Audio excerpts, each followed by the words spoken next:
All right, so we're going to get things started right now. And what I want to do is talk first about what causes a planet to have its average temperature. And there are three main things. The first one is proximity to its star. In our case, our sun. The closer you are to the sun, the more heat you're going to get from the sun. It's that simple. The second one is very simple as well. The surface color of the planet. Now, the surface color, you know, in the summer we tell you to wear lighter colored clothing because that reflects more of the sun's radiation, makes you feel maybe a little bit cooler. In the winter, you wear darker colored clothing. It absorbs more of the sun's radiation. That makes you a little warmer. So let's get you right into some of these numbers right now. And we're going to start with those greenhouse gases that we talked about.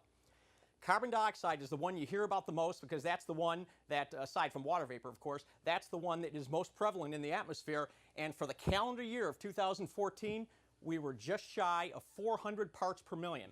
We have never been anywhere close to that number for a very long time. In fact, in history, as far as we can go back and see, and the scientists have gone back over 800,000 years, and we've never seen a number anywhere close to that high. Methane and nitrous oxide. Now, they are also increasing, and they're at record highs, but the thing to remember is that even though they are more potent greenhouse gases in terms of their ability to trap heat, they're a much smaller fraction. There's a much smaller fraction of them in our atmosphere than we have for carbon dioxide. But those are increasing as well, and it's all part of the puzzle. It's all part of the pie, if you will. And so our greenhouse gases are increasing. And here's really an interesting and an important number.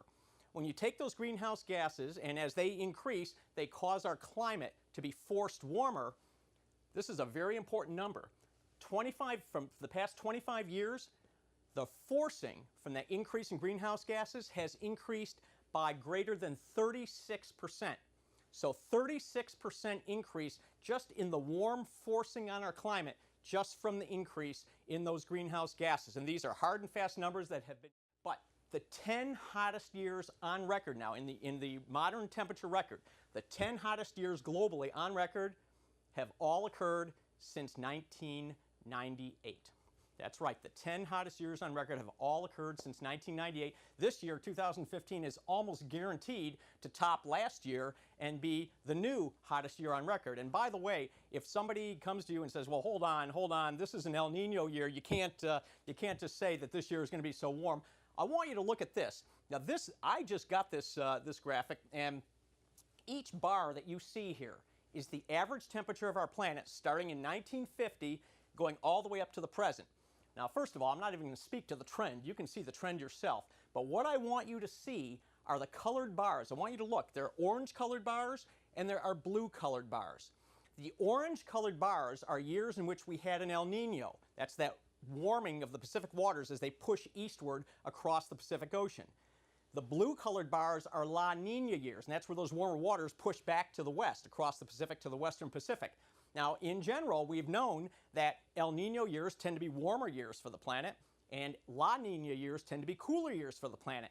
I want you to look at the blue and the orange bars here. Notice, one, that we're starting to see maybe a little more in the terms of the frequency of the orange bars, but more importantly, look at the blue bars.